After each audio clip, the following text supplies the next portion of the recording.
twice I ended up at like where you go to a backstage, but it's not just like a meet and greet, but it's like a hang, And once was in Minnesota where the promoter was like, Robert really wants to hang out tonight, so bring your whole station crew and we're going to have a hang after the show. And I had no idea it was going to be 2 hours. And as the voice of radio personality and assistant music director of WXPN, Jim McGuinn. And last time we were talking about Tom Petty and the Heartbreakers, and we've got more stories about them, including their lead guitarist, Mike Campbell. And Mike Campbell is currently a member of Fleetwood Mac of all bands. Having replaced Lindsey Buckingham after he was let go. And Campbell actually does lead vocals when they sing Oh Well now. Cool. That's cool. I haven't seen that, but he's got his own band now, so he's finally moving forward. And he just wrote a book. I can't wait I got to get the book and read Campbell's book because he's just seems like another, very awesome, very cool guy. We were supposed to do a thing when I was at the Current. We were supposed to do a thing with him where he was going to do a video like running through his pedal board, kind of his setup, for video. And it was, I think that date was supposed to happen the end of March 2020. So if you think back to where we were 5 years ago, that one got canceled and never got rescheduled. So, well, I hope you get to interview him soon. And, I would love it. Yeah, reschedule I would love to meet him because he seems like an amazing guy. So, yeah. Who are some other awesome musicians you got to meet? Oh gosh, I mean, I don't know, like maybe you've had this experience too, right? There's the people you meet, and then there's the people that you actually get to know. Like I've shaken the hand of many people, right? Or whatever, or been at some sort of thing and been like, oh, look, I just bumped into Mick Jagger, but do I know Mick Jagger? I don't know Mick Jagger, No. So I've met a lot of people. I've gone to maybe there's been a photo op or something like that. But the people that you've actually spent the time with where you feel like you've gotten to know them are fewer, So I don't, I've met, I don't know, Bono and The Edge, but I don't know that I would consider them like, I've had brief conversations, but I wouldn't consider them friends or anything like that. But there were, for me, it was the bands that I was at stations that played that later, maybe had more success or whatever, that I was most proud of those associations or those friendships. So there was a band that not everybody knows about them in America, but there's a band called the Tragically Hip that I ended up being pretty good friends with the lead singer, Gord Downey, and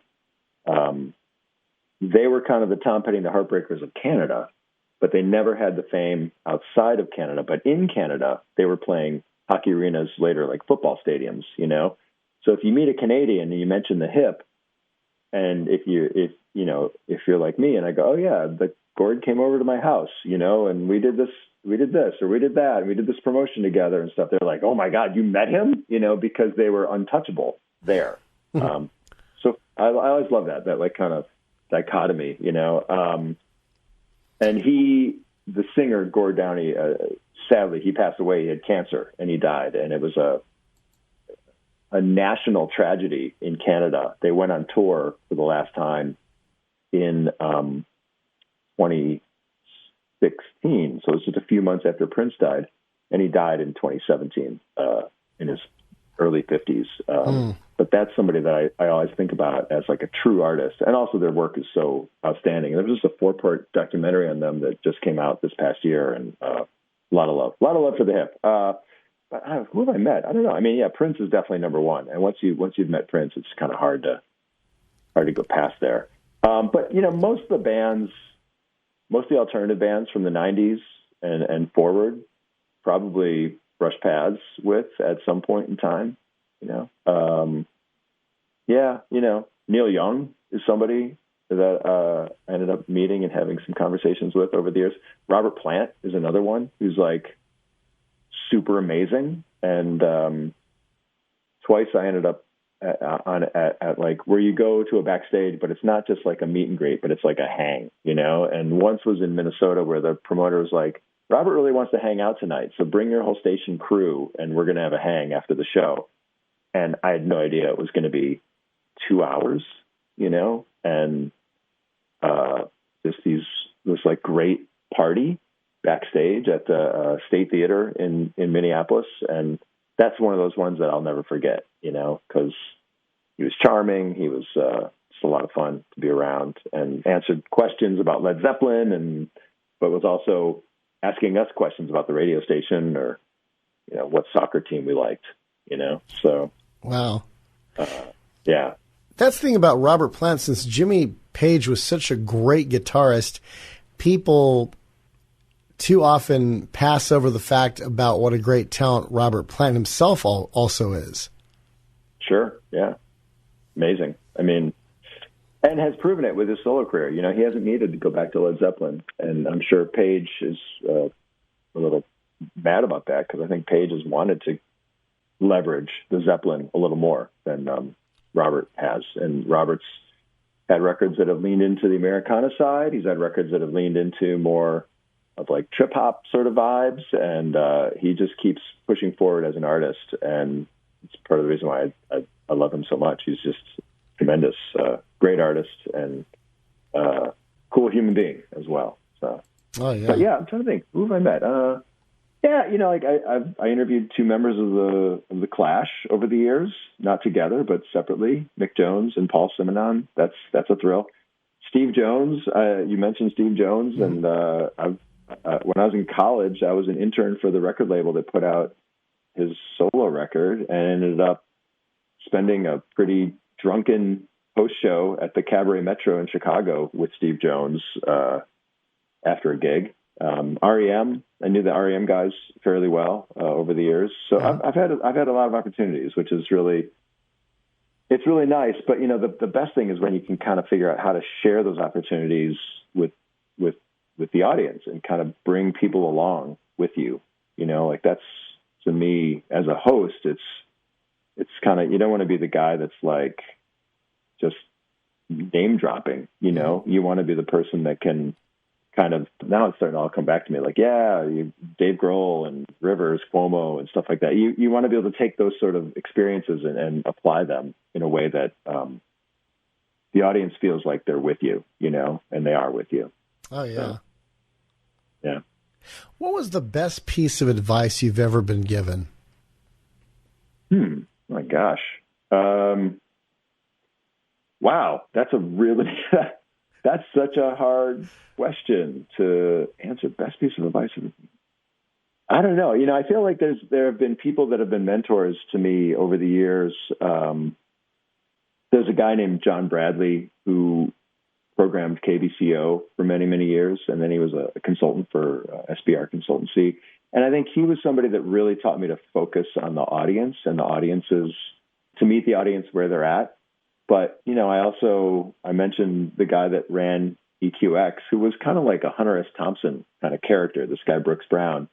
But he could drive you crazy, but he also had so much passion for radio and idealism and belief, and working for him brought all that to me, so I think about people like that, those real like mentors. Maybe I don't know, I can't think of like a specific one phrase, mm-hmm. but there are a handful of people that were either huge inspirations or just tremendous mentors. So I feel very very fortunate, and I like being able to have put together the Preston Steve morning show has been number one in Philly for 15, 17 years or something like that. And those guys came together when we were working together at Y100 and DRE back in the mid 90s. And Preston Elliott, his DJ name, we met when I was in St. Louis, and his DJ name was Kenny Knight, and he was a top 40 DJ. And when I said, I'm leaving to go to Philly to run an alternative station, so we were competing each other against, he was at the top 40 station, I was at the alternative station, The Point in St. Louis. We were competing against each other, but we had become friends from going to shows, and we had played golf a couple times and stuff. And I was like, dude, I'm going to Philly. And he's like, I don't know if I like this top 40 thing. I kind of want to get out of it, And I was like, all right, well, I don't know, make like a demo, like pretend you're doing an alternative demo for me, And I offered him afternoons, And I found the letter a couple of years ago, and it's like, "Dear Kenny," I didn't even call him Preston. So now this guy's like a legend now, and he's in the Radio Hall of Fame. The Preston Steve show's in the Radio Hall of Fame. But at the time, in 1995, he was like a top 40 guy, and I offered him afternoons, and it was such a small amount of money in 1990. And he moved to Philly, but he was great, and he was always like the guy that. This is what I learned, right? He was the guy that you wanted to get a beer with. Like, he wasn't the smartest guy in the room. He didn't pretend to be the smartest guy in the room. He wasn't necessarily the funniest guy in the room, but he was the guy you wanted to hang out with. And then, there was this other guy named Steve Morrison, who was also in Philly, and he's like almost like a stand-up comedian, quick, clever, knowledgeable, funny, less personable than Preston. But we put them together, and that became this morning show, which now, has, like I said, has been number one for decades, and they're in the Radio Hall of Fame, And so for me, seeing kind of, it took me a minute to figure it out, because I was like, oh, Preston, you got to read the paper more, and you got to be up on this. And somebody said to me, no, he doesn't. He's the guy in the show that's the every guy, Somebody else should read the paper. I mean, you guys shouldn't be idiots, but he doesn't have to read the paper. He can be the person going like, really? Oh, wow. And that was a massive lesson for me. Adam Goodman, the morning show consultant, who's worked with a lot of morning shows, we had on for a minute to help us as we were forming that show together. And he told me that, and that really stuck with me and continues to stick with me now. Like, every time I'm putting together a morning show or helping a team get better, I'm always looking for like, who's doing what in this relationship, and how are they serving the audience, I guess. Well, yeah, that's great, because it's nice having a bunch of people you can look up to and see the things they've done. And wow, now since you're in Philadelphia, I got to ask you the question: who has the best cheesesteak? Oh man, the eternal question, the cheesesteak. So whenever you watch a Monday Night Football game or a national baseball game or something, they usually go to this corner in South Philly where the kitty corner from each other are Pat's and Geno's, and they're kind of the rivals. And so when it comes to cheesesteaks, I say Jim's. And Jim's is another place that's on South Street that's famous, and I think they've got the best cheesesteak. So I don't know. But it's funny, when you live here, it's very, very rare that I would go out for a cheesesteak unless someone's in from out of town. Because every time someone's in from out of town, they want to get a cheesesteak. So I'm like, okay, I'm going to cap my cheesesteak annual quota at about 6, So it tends to work out pretty good. Like, yeah, you're in from out of town. You want to get, great, let's go. And I'll take you to, there's like 4 or 5 places, but I like Jim's the best. It's on South Street. They had a fire. They closed down for a year and a half and rebuilt, and it was like a national holiday when they reopened. But the 2 famous ones are Pat's and Geno's, but I opt for this, the third one. And there's many other great places as well. So. Yeah, I went to Pat's about 22 years ago when I was in Philly. We went to Independence Hall as well as Carpenter's Hall. And then we did the rocky jog up the steps at the Art Museum and went to, I think, the 7th to last game ever at Veterans Field.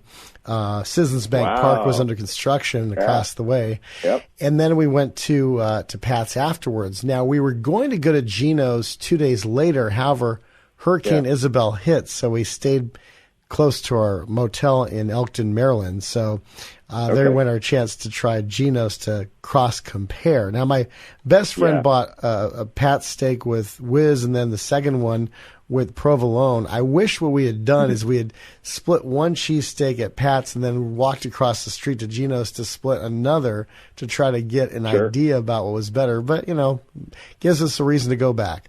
But I'm definitely going to. I mean, it's they're both 2 legendary places, and that area in South Philly is very famous. And it's sort of the same area where if you watch Rocky movies and he's running through the called the Italian Market. That's right. I used to live about 2 blocks from Pat's and Gino's, so that's right in my hood. And now I'm probably a half mile from there right now is where I live. Oh, I didn't know that. That's great. It's great. It's the Talking Archive. I'm Josh Jacobs. Check out our Instagram at JoshDJ57. That's JoshDJ57 for food reviews, since we've been talking about that. And next time we'll talk more about the City of Brotherly Love, as well as the top-rated show on XPN. Find out what that is next time.